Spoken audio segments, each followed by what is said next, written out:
نبی کریم صلی اللہ علیہ وآلہ وسلم کی کیا یہ حدیث ہے کہ میری امت کے اولیاء بنی اسرائیل کے انبیاء کی طرح ہوں گے؟ حدیث تو نہیں ہے، لیکن یہ ان پرنسپل بات درست ہے کہ کی طرح سے مراد مرتبہ نہیں ہے، کی طرح سے مراد ہے کہ اس طرح کا کام کریں گے، اور صرف علماء نہیں، پوری امت ہی بنی اسرائیل کے پیغمبروں کی طرح ہے۔ قرآن میں لکھا ہے کنتم خیر امۃ اخرجت للناس تأمرون بالمعروف وتنہون عن المنکر وتؤمنون باللہ، تم بہترین امت ہو جو لوگوں کے نفع کے لیے نکالی گئی، نیکی کا حکم دیتے ہو، برائی سے روکتے ہو، اور اللہ پر ایمان لاتے ہو جیسا کہ ایمان لانے کا حق ہے۔ یعنی یہ نبیوں والا کام ختم نبوت کی برکت سے شفٹ ہوا ہے اس امت کو۔ ایک وہ ختم نبوت ہے جو پاکستانی عوام اور علماء کر رہے ہیں، ہاں وہ ختم نبوت نہیں ہے، وہ اینٹی قادیانی ہے۔ ختم نبوت وہ ہوگی جو چشتی رسول اللہ، اشرف علی رسول اللہ کو بھی غلط کہے گی، اور یہاں پہ جو بھی فارغ بندہ ہے نا اس سے پوچھے کیا کر رہے ہو، کہتا ہے میں ختم نبوت پہ کام کر رہا ہوں۔ ہاں وہ آپ کو پتا ہے پچھلے دنوں ایک پیر صاحب کے ماننے والوں نے وہ ایک اہل حدیث مولانا صاحب کی ٹھکائی کی تھی، ناصر مدنی صاحب کی۔ بعد میں جب ان کی صلح ہوئی اور وہ پیر صاحب اور وہ ساتھ بیٹھ کے لڑے، بریلوی اور اہل حدیث ہیں آپس میں، اور جب پریس کانفرنس کر رہے ہیں اور کہہ رہے ہیں انشاءاللہ ہم مل کر ختم نبوت پہ کام جاری رکھیں گے۔ کیسے ختم نبوت پہ کوئی کام کر سکتا ہے؟ میں دیکھتا ہوں نا آج اہل حدیث بھی بول جائیں ذرا چشتی رسول اللہ، اشرف علی رسول اللہ کے اوپر، اور اس کی لکیر پیٹیں، تو میں دیکھتا ہوں ان کو کیسے وہ برداشت کرتے ہیں۔ بریلوی تو ویسے ہی بولنے جوگے نہیں ہیں، صرف اشرف علی رسول اللہ پہ بول سکتے ہیں، یہ لوگ کہاں سے ختم نبوت پہ کام کریں گے؟ تو آج کل جو بندہ کوئی بھی دین کا کام نہیں کر رہا ہوتا نا، وہ کہتا ہے میں ختم نبوت پہ کام کر رہا ہوں۔ ختم نبوت کی کاز کو ان لوگوں نے بدنام کر کے رکھ دیا، مزاح بنا کے رکھ دیا ہے، جہاں کہ بھی جی آئیں مل کر ختم نبوت پہ کام کریں۔ یہ کون سا ختم نبوت کام ہے بھائی کہ جس میں آپ ایک فرقے کو ٹارگٹ کیے ہوئے ہیں؟ آپ نظریات کو ٹارگٹ کریں۔ چاہے صوفیاء نے کشف کے نام کے اوپر ختم نبوت پہ ڈاکہ مارا، خواہ عقیدہ امامت کو ڈیوائن کر کے کسی نے پیش کیا، خواہ کسی نے ڈائریکٹ چشتی رسول اللہ پڑھوایا یا اشرف علی رسول اللہ کو انڈورس کیا، سب کے سب لوگ ختم نبوت پہ ڈاکہ مارنے والے ہیں۔ اس لیے ہم دعویٰ کرتے ہیں کہ ختم نبوت پہ کام صرف ہمارے پلیٹ فارم سے ہو رہا ہے۔ ہماری لائف سٹوری کے اندر ایک بھائی انگلینڈ سے آئے،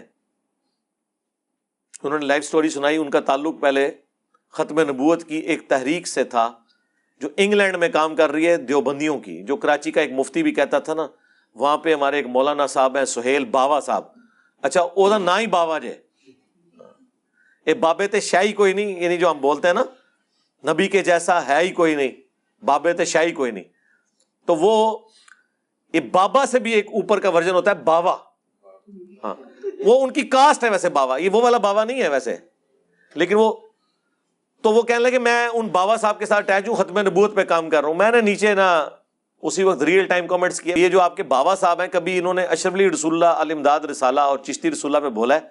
تو وہ مسکرا پڑے اور انہوں نے کہا کہ اس پہ بولیں گے تو وہ تو ان کے اپنے چندے بند ہو جائیں گے، کیونکہ جن سے چندے لے کے یہ لوگ کھا رہے ہیں وہ تو اپنے بابوں کے خلاف ایک جملہ سننے کے لیے تیار نہیں ہے۔ لہٰذا یہ ختم نبوت پہ جو آپ کام کر رہے ہیں یہ ختم نبوت پہ کام نہیں ہے، یہ اینٹی قادیانی کام ہے۔ ختم نبوت پہ کام ہم کر رہے ہیں، نہ قادیانی دجال کو کوئی ہم رعایت دیں گے، نہ کشف کا عقیدہ رکھنے والے کسی دجال کو ہم کوئی رعایت دیں گے، نہ عقیدہ امامت کو بگاڑ کے پیش کرنے والے کسی دجال کو رعایت دیں گے، نہ چشتی رسول اللہ کو انڈورس کرنے والے کو رعایت دیں گے، نہ اشرف رسول اللہ کو انڈورس کرنے والے کو رعایت دیں گے۔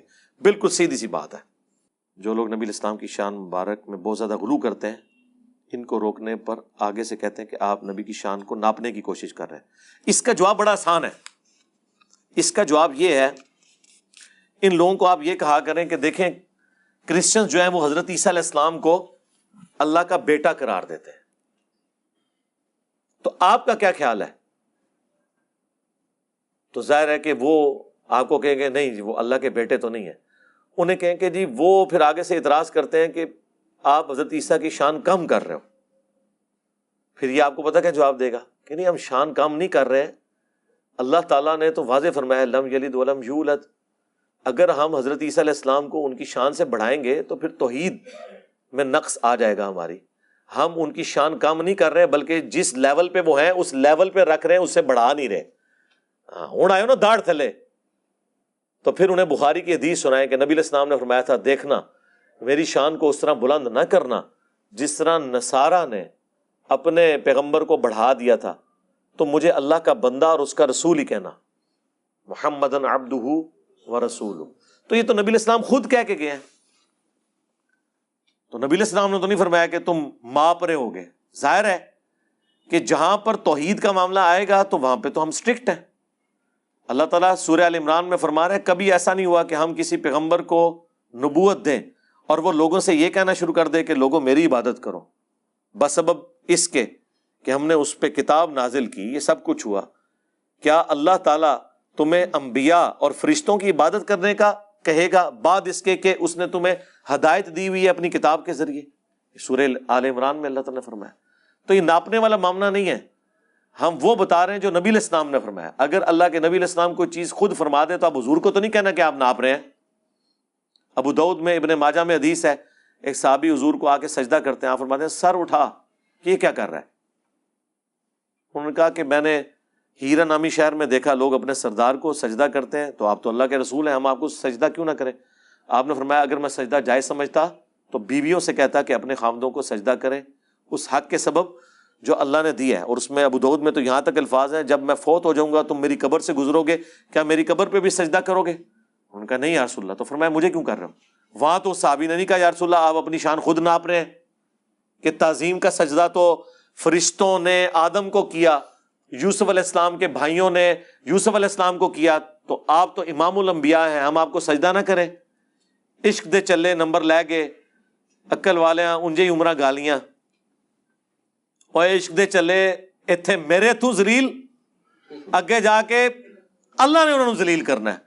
عقل والے بڑھو، ہاں قل هل يستوي الذين يعلمون والذين لا يعلمون انما يتذكر اولو الالباب۔ اے نبی تم فرماؤ علم والے اور بغیر علم والے برابر نہیں ہو سکتے، نصیحت تو نہیں حاصل کرتے مگر عقل والے، چلے نہیں۔ تو اس طرح ان کو بتائیں، میری کئی ایک ویڈیوز ہیں الحمدللہ اس پہ۔ قرآن حکیم میں جو آیات انبیاء کے بارے میں سخت آئی ہیں وہ صرف اللہ اپنے انبیاء خاص کر نبی علیہ السلام کے بارے میں کہہ سکتے ہیں، عام لوگوں کو اجازت نہیں۔ تو عام لوگ تو کہتے بھی نہیں ہیں، عام لوگوں کو آپ یہ بھی اجازت نہیں دیں گے کہ وہ اللہ کی بات بھی ریپیٹ کریں، تو پھر آپ کافر ہیں، کیونکہ آپ قرآن کے منکر ہیں۔ اور جہاں ضرورت پڑتی ہے عام لوگ اس بات میں بھی اپنی بات ایڈ کر کے کرتے ہیں۔ اس میں میں نے ان کو اتنی بڑے لیول کی پھکی دی ہوئی ہے، قیامت تک بھی ڈکار مارتے رہے نا تو وہ ہضم نہیں ہونی ان کو۔ وہ صحیح بخاری میں کم از کم 4 مقامات پہ سیدنا ابو بکر کا خطبہ ہے۔ جب نبی علیہ السلام کی وفات ہوئی، حجرہ عائشہ میں گئے، کفن ہٹایا، رسول اللہ کو ماتھے پر بوسہ دیا اور کہا یا رسول اللہ، اللہ تعالیٰ آپ پر 2 موتیں جمع نہیں کرے گا۔ حضور کی میت کو خطاب کیا یا رسول اللہ۔ اسی کے تحت ہم قبر رسول پہ یا رسول اللہ جو صحابہ کرام پڑھتے تھے وہ بالکل حضرت ابوبکر نے تو یہ عمل کر کے بتایا نا۔ تو باہر نکل کے آپ نے خطبہ دیا، کیونکہ حضرت عمر کہہ رہے تھے جو کہے گا کہ حضور فوت ہو چکے میں اس کی گردن اتار دوں گا۔ آپ نے کیا خطبہ دیا؟ حمد و صلات کے بعد پہلا جملہ وہ بولا جو نہ قرآن میں تھا نہ حدیث میں تھا، لہذا نہ وہ اللہ کا فرمان تھا نہ نبی کا فرمان تھا۔ من کان یعبد محمدا فإن محمدا قد مات۔ جو کوئی بھی تم میں سے محمد کی عبادت کرتا تھا یا آج تک کرتا آ رہا ہے، وہ جان لے کہ محمد مر چکے ہیں، اور جو اللہ کی عبادت کرتا تھا وہ جان لے فإن اللہ حی لا یموت، بے شک اللہ تعالیٰ زندہ ہے، اسے کبھی موت نہیں آئے گی۔ یہ کون سی آیت حدیث حضرت ابوبکر نے پڑھی ہے؟ جی اللہ کہہ سکتا ہے تسی نہیں کہہ سکتے، تسی نے تو کہہ دیتا ہے، حضرت ابوبکر نے کہا ہے نا، پیغمبر تو نہیں ہے، اللہ بھی نہیں ہے، امتی ہیں۔ بعد میں پھر آیت پڑھی انک میت وانہم میتون، سورہ الزمر آیت نمبر 30، اے نبی تمہیں بھی مرنا ہے، تمہارے مخالفین کو بھی مرنا ہے۔ پھر آیت پڑھی آل عمران 144، وما محمد الا رسول قد خلت من قبلہ الرسل افإن مات او قتل، محمد تو نہیں مگر ایک رسول، اگر یہ قتل ہو جائیں یا مر جائیں، یا پاکستان میں ترجمہ کر دیں شہید ہو جائیں یا وصال شریف فرما جائیں، تو کیا تم دین سے الٹے قدم پھر جاؤ گے؟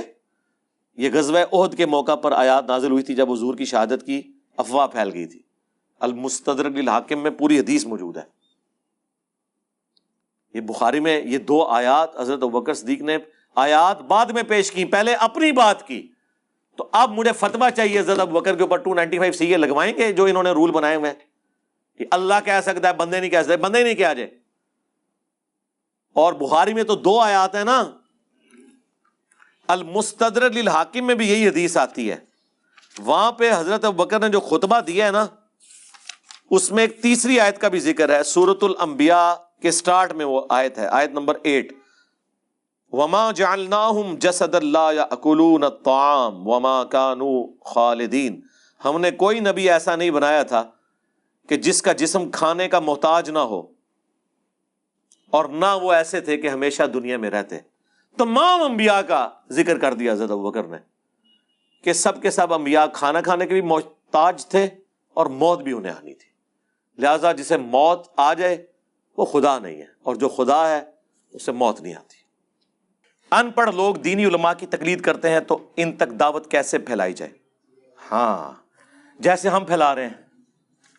یہ سب سے کرٹیکل کوسچن ہے اس امت میں، گمراہی کو ختم کرنے کا طریقہ کیا ہے. ابھی تک جن لوگوں کو درد پیدا ہوا،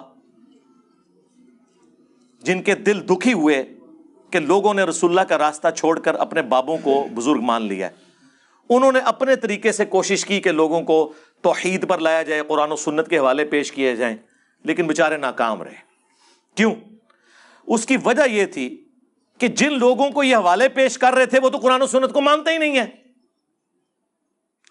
آئینی طور پہ مانتے ہیں، جیسے ہمارے ملک میں بھی آرمی چیف آئینی طور پہ تو وزیر اعظم کے انڈر ہی ہوتا ہے، لیکن پریکٹیکلی، ہاں پریکٹیکلی آپ دیکھ لیں کہ پچھلے 6 سالوں کے اندر 5 وزیر اعظم چینج ہو چکے ہیں، آرمی چیف ایک ہی ہے. ٹھیک ہے، پریکٹیکلی یہ ہوتا ہے. اس طریقے سے پریکٹیکلی یہ ہوتا ہے کہ یہ لوگ صرف بات کرتے ہیں کہ ہم قرآن و سنت کو مانتے ہیں، باقی یہ اپنے بابوں کو مانتے ہیں. تو اس کا حل یہ نہیں کہ انہیں قرآن و سنت پیش کر کے تو قرآن و سنت کی توہین کروائی جائے ان کے ہاتھوں، بلکہ اس کا حل یہ ہے کہ ان کی نظروں میں وہ بابے بے عزت کر دیے جائیں جن کی وجہ سے یہ قرآن و سنت کا انکار کرتے ہیں. یہ کہہ کے او جی یہ کل کا چھوکرا علی، اس کو بات کہاں سے سمجھ آ گئی؟ ہمارے احمد صاحب بریلوی صاحب کو یہ بات نہیں پتا تھی، ہمارے اشرف علی تھانوی صاحب کو یہ بات نہیں پتا تھی. تو پھر آپ انہیں کہیں رکو ذرا، صبر کرو. اگر یہی بات تھی تو اشرف علی تھانوی صاحب نے لا الہ الا اللہ اشرف علی تھانوی رسول اللہ اور اللہم صلی اللہ و نبینا اشرف علی کلمے کو انڈورس کیوں کیا، خواب میں بھی اور بیداری میں بھی؟ اور اعلیٰ حضرت نے فتاوی رضویہ کے اندر سبع سنابل کتاب کی تعریف کیوں کی جس میں چشتی رسول اللہ والا واقعہ لکھا ہوا تھا جو حشر بہشت کے اندر بھی موجود تھا؟ ہاں پھر لوگ سوچیں گے واقعی یار جو کلمے کے معاملے میں اتنا بڑا بلنڈر کر گئے تو باقی چیزوں میں وہ کر سکتے ہیں، پھر دماغ کی گریں ان کی کھلیں گی. یہ ہے انجینئر کی ڈاکٹرن. ہاں انجینئر کی ڈاکٹرن نے کام کیا ہے، دیکھ لیں صدیوں سے جو کام نہیں ہو سکا. جناب مجھے آج بھی یاد ہے جب ہم بابوں کو للکارتے تھے نا، 2010-11 کی بات ہے، اس وقت تو چند لوگ ویڈیوز دیکھتے تھے، تو اگر میری ویڈیو کے نیچے 100 کمنٹس ہوتے تھے تو 90 سے زیادہ مجھے گالیاں ہوتی تھی. اور آج ان بابوں کی میمز بن رہی ہیں.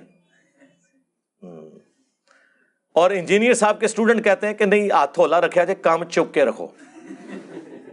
اور یہ وہ لوگ ہیں جو کل تک ہمیں سمجھاتے تھے کہ جناب نہ بابے نو ہاتھ پاؤ. ہم آپ کو کہتے تھے بابوں کو ہاتھ ڈالے بغیر کام نہیں چلے گا. بنو امیہ کو ہاتھ ڈالے بغیر اہل بیت کا دفاع نہیں ہو سکتا. بابوں کو ہاتھ ڈالے بغیر قرآن و سنت کی توحید اور قرآن و سنت کی تعلیمات آپ امت تک نہیں پہنچا سکتے. یہ ہے جی اس کا طریقہ.